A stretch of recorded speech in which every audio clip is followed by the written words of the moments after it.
네, 안녕하십니까? 안녕하세요. 안녕하세요. 오늘도 하나님께서 우리를 깨워주시고 또 이렇게 새벽 기도를 가질 수 있도록 인도해 주셔서 감사합니다. 우리는 계속해서 성소를 살펴보는 가운데 오랫동안 법계에 대한 말씀들을 살펴보고 있습니다. 오늘도 법계에 관한 말씀을 살펴보도록 하겠습니다. 먼저 성경절 보시겠습니다. 사무엘상 4장 1절로 3절에 있는 말씀입니다. 사무엘상 4장 1절로 3절. 그리고 1절을 황순혜 집사님, 2절을 신영순 집사님, 3절을 임춘예 집사님 읽어주시기 바랍니다. 사무엘이 말이 온 이스라엘에 전파되니라. 이스라엘은 나가서 블레셋 사람들과 싸우려고 에베네살 곁에 진치고 블레셋 사람들은 아벡에 진쳤더니 블레셋 사람들이 이스라엘에 대하여 전열을 벌이니라. 그들이 싸우다가 이스라엘이 블레셋 사람들 앞에서 패하여 그들에게 전쟁에서 죽임을 당한 군사가 4,000명 가량이라. 3절입니다. 임춘예 집사님. 백성이 진영에게 돌아오매 이스라엘 장로들이 이르되 여호와께서 어찌하여 우리에게 오늘 블레셋 사람들 앞에 패하게 하셨는고 여호와의 언약궤를 실로에서 우리에게로 가져다가 우리 중에 있게 하여 그것으로 우리를 우리 원수들의 손에서 구원하게 하자 하니. 네, 이스라엘의 군대가 에베네셀에 진쳤습니다. 그리고 블레셋 군대는 아벡에 진을 쳤습니다. 아마 멀지 않은 곳입니다. 두 진영에 진을 치고 있던 두 나라의 군대가 싸웠는데 그만 어떻게 되었는가 하면 이스라엘이 블레셋 사람들 앞에서 패하게 되었고 전쟁에서 죽은 사람이 4,000명가량이 되었어요. 이 백성들이 전쟁터에서 돌아오니까 이스라엘의 장로들이 여호와께서 어찌하여 우리에게 오늘 블레셋 사람들 앞에 패하게 하셨는고 하고선 어떻게 대책을 내렸는가 하면 여호와의 언약궤를 어디에서? 예, 실로에서 우리에게로 가져다가 우리 중에 있게 하여 그것으로 우리를 우리 원수들의 손에서 구원하게 하자, 이렇게 대책을 세웠습니다. 부조와 선지자에 있는 말씀을 읽어드리겠습니다. 여호와께서는 법궤를 진지로 가져오도록 명령하지도 않으셨고 허락하지도 않으셨다. 그러나 아직도 이스라엘 사람들은 승리가 저희 것이 되리라는 확신을 가지고 엘리의 아들들이 법궤를 진중으로 가져올 때 큰 환호성을 올렸다. 그러니까 하나님께서는 명령하지도 않으셨고 허락하지도 않으셨는데 자신들의 판단으로 법궤를 실로에서 가지고 온 것입니다. 그리고 법궤가 자신들에게 승리를 줄 것이라는 확신을 가지고 그들이 환호성을 지른 것입니다. 그렇지만 법궤가 진중에 있었음에도 불구하고 믿음 없는 이스라엘 군대는 계속해서 전투에서 완패를 당했어요. 그 다음에 어떻게 되었는가? 부조와 선지자 584페이지에 있는 말씀이에요. 우리 이우철 장로님 좀 읽어주시기 바랍니다. 일어날 수 있는 재난 중에서 가장 무서운 재난이 이스라엘에게 내렸다. 하나님의 법궤는 빼앗겨 원수의 소유가 되었다. 여호와의 임재와 능력의 상징이 저희 중에서 떠났을 때 실제로 영광이 이스라엘에게서 떠났다. 하나님의 진리와 능력에 대한 가장 놀라울 만한 계시가 이 성스러운 법궤와 연결되어 있습니다. 예, 어떻게 되었습니까?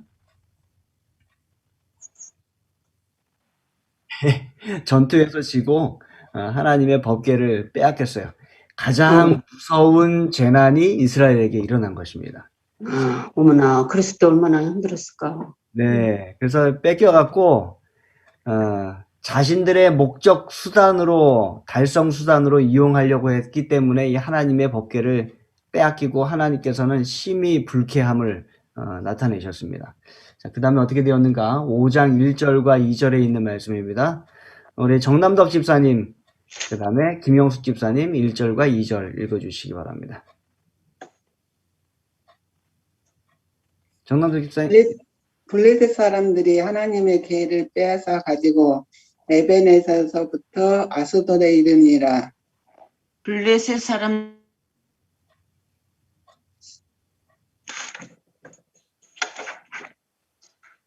김영수 집사님?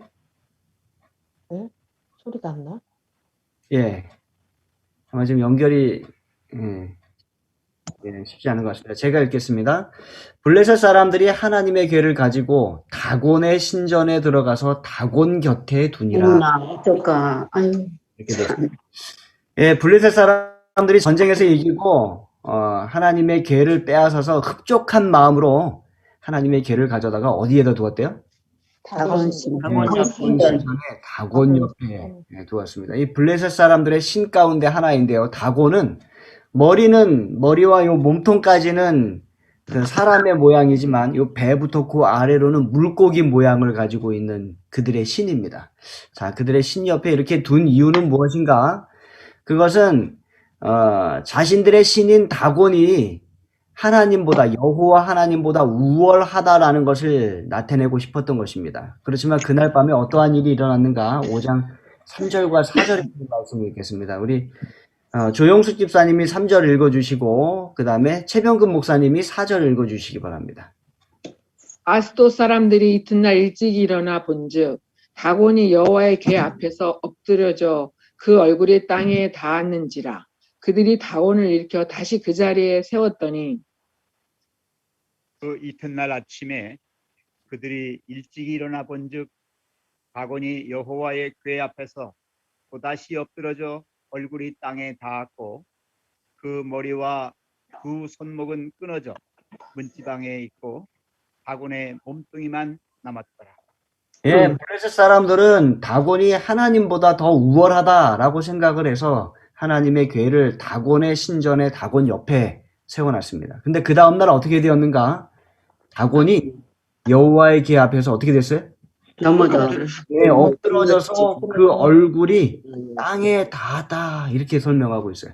여러분 이 모습은요 다곤이 하나님 앞에 엎드려서 경배하고 있는 모습이에요.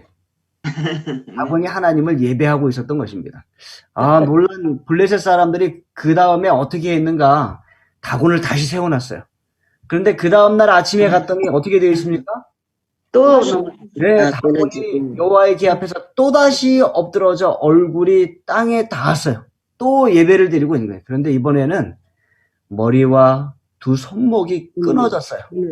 문지방에 있고 다곤의 몸뚱이만 이렇게 남아 있었던 것입니다. 블레셋 사람들이 상당히 놀랐습니다.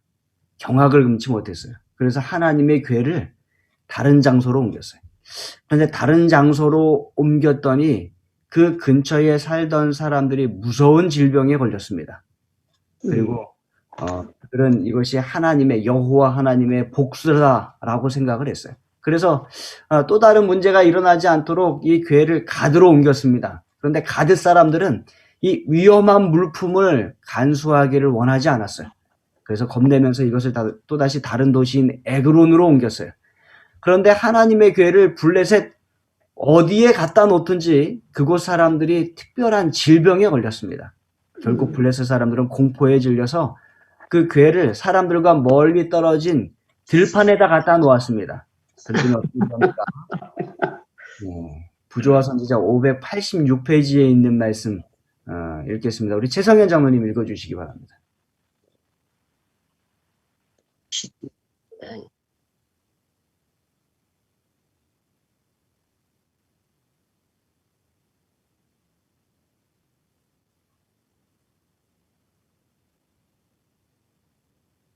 예, 들판에 갖다 놓았더니 들판에 쥐들이 들끓기 시작했습니다. 그래서 토지를 해치고 또 창고와 들어있는 모든 땅의 소산을 다 먹어버린 것입니다. 그러니까 하나님의 법궤가 어디를 가든지 질병이 일어나고 기근이 일어나고 또 파멸이 그들에게 이르러온 것입니다. 그 다음에 있는 말씀 이렇게 보시면 오늘은 여기까지 보시겠습니다. 저 교훈이 있습니다. 하나님을 경배하는 경건한 경배자들에게 하나님의 법궤는 축복이 됩니다. 그 법을 따라가는 자들에게 하나님께서는 축복을 베풀어 주십니다. 어제 우리가 본 말씀처럼 하나님의 법궤는 축복이 되기도 하고 저주가 되기도 한다는 것입니다.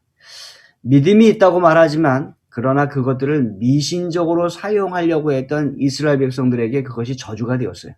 전쟁의 패배가 되었습니다. 그리고 하나님을 알지 못하는 불경건한 사람들, 블레셋 사람들에게도 저주와 심판이 되었습니다. 그러나 하나님의 법을 하나님을 통해서 알고 하나님의 법을 순종하는 자들에게는 그것이 축복이 됨을 우리가 기억하시게 되길 간절히 바랍니다. 아멘. 하나님의 말씀과 하나님의 법에 대한 올바른 교훈을 전하는 우리 교회와 또 새로 짓게 되는 우리의 새 성전이 되길 바라면서 말씀을 마치겠습니다. 네. 자,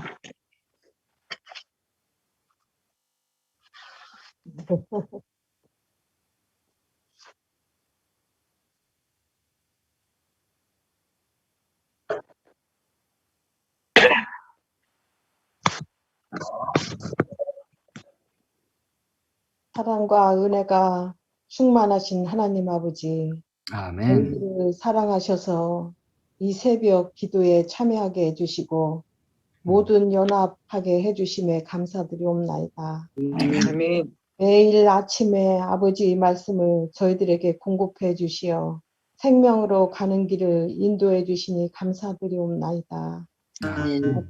아버지 하나님, 저희들 아버지께 온전히 진실한 마음으로 구하오니 지금 성전 건축을 시작하는 단계에서 감리사 선정과 시공사 선정에 대하여 좋은 견적이 나와 목사님을 비롯하여 건축위원, 장로님들과 함께 하시어서 신실한 좋은 회사를 선택할 수 있도록 도와주시옵소서. 아멘. 아멘. 지질 조사와 대출에 관하여도 아버지께서 좋은 결과가 나올 수 있도록 도와주시옵소서. 아멘. 그리고 저희 교회 상가 건물도 매각할 수 있도록 매수자를 보내주시어 적절한 시기에 적절한 가격으로 이루어질 수 있도록 인도해 주시옵소서. 아멘. 그리고 하나님 아버지, 저희들 건강 세미나 다음 주에는 많은 영혼들이 줌에 들어오게 해주시고 초신자들이 많이 들어와 복음이 전해져 깨우칠 수 있도록 도와주시옵소서. 우리 교회 아픈 성도님들 아버지께서 모두 돌보아 주시어 하루속히 건강한 모습을 볼 수 있도록 도와주시옵소서. 기도자 중에도 몸이 아픈 사람들이 많이 있습니다. 아버지께서 그들도 돌봐주시고 그들을 아버지께로 인도할 수 있도록 도와주시옵기를 예수님의 이름으로 간절히 기도드리옵나이다. 아멘. 하늘에 계신 저희들의 아버지 하나님, 아멘. 깨워주시고 새벽 제단을 통해 저희들에게 전하시고자 하시는 말씀으로 은혜 받게 하여 주시오니 감사드립니다. 아멘. 이스라엘 백성이 여리고성을 무너지게 할 때는 주님께 묻고 순종하는 믿음이 있었지만 자기 생각대로 아이성을 공격했을 때는 적으로부터 공격을 당해 지는 경험을 했습니다. 지금 우리에게 꼭 필요한 일들은 시공사 선정과 감리사 결정, 여러 현안들이 있습니다. 우리의 생각대로 하지 말게 하시고 아멘. 생각을 묻게 하여 주시옵소서. 아멘. 무엇보다 공사 중에 작은 사고나 주위에 민원이 일어나지 않게 지켜 주시옵소서. 아멘. 상가 교회의 매각도 순조롭게 하나님의 계획하시는 시간표대로 이루어질 수 있도록 인도하여 주시옵소서. 아멘. 여러 가지 일에 분주하신 목사님과 건축위원들에게 지혜와 명철을 주셔서 시끄러운 망치 소리가 들리지 않고 한 조각 한 조각 퍼즐이 맞춰 아름다운 성전이 완성될 수 있도록 연합된 마음을 주시옵소서. 아멘. 사단은 여러 각도로 방해를 놓을 수 있습니다. 저희들의 생각을 부정적인 생각과 염려로 낙담시킬 때도 있고 성도님들 가정에 시련을 줄 수도 있을 겁니다. 저희들 모두 더 열심히 말씀과 기도로 연합된 마음으로 하나님께 모든 것을 맡기는 믿음을 주시옵소서. 아멘. 저희들의 마음에 기쁨과 감사하는 마음으로 오늘 하루를 살게 하여 주시옵기를 사랑이 많으신 예수님의 이름으로 간절히 기도드렸습니다. 아멘. 사랑의 아버지 하나님, 오늘 말씀에서 배운 교훈처럼 하나님의 법궤와 또 하나님의 법과 말씀을 우리 목적 달성의 수단으로 이용하지 않도록 도와주시옵소서. 아멘. 오히려 우리가 그 법과 하나님의 말씀을 순종함으로 하나님께서 약속하신 축복을 경험하는 하나님의 백성 되도록 하나님 인도하여 주시옵소서. 아멘. 하나님의 전을 건축할 수 있는 특권을 주셔서 감사합니다. 아멘. 아멘. 참으로 어렵고 힘들어 보이는 일이지만 우리의 믿음이 성장하는 계기가 되게 도와주시고 우리 아멘. 스스로가 하나님께 더 가까이 갈 수 있는 기회가 되도록 하나님 인도하여 주시옵소서. 아멘. 아멘. 하고 수고하는 하나님의 자녀들에게 하나님의 무한한 축복이 함께하여 주시고 과정의 일들을 통하여 우리 모두가 하나 되고 하나님께 더 가까이 나아가는 계기 되도록 하나님 축복하여 주시옵소서. 아멘. 가운데 있는 편찮은 분들이 있습니다. 우리 강영순 집사님, 김기자 집사님, 또 정남덕 집사님, 하나님의 손길로 치유하여 주시고 회복시켜 주시옵소서. 아멘. 을 기억하여 주시고 또 나연이 이모를 기억하여 주셔서 정말로 하나님의 인도하심 속에 하나님을 더 굳건히 믿을 수 있는 믿음들을 허락하여 주시옵소서. 아멘. 오늘도 우리가 힘차게 하루를 살아가겠습니다. 기쁨 가운데 있게 도와주시고 또 감사가 있도록 축복하여 주시옵기를 예수님의 이름으로 간절히 기도드립니다. 아멘. 아멘. 자,